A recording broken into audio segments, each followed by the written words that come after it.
பிடித்து மின்னலை பிடித்து மேகத்தை துடைத்து பெண் என்று படைத்து வீதியில் விட்டு விட்டான்.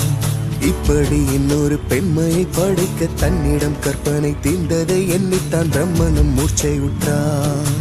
அவளின் ஆசைக்குள் நுழைந்த காற்று உயிரை தடவி திரும்பும் போது மோட்சம் அடைந்து ராகங்கள் ஆகின்றதே.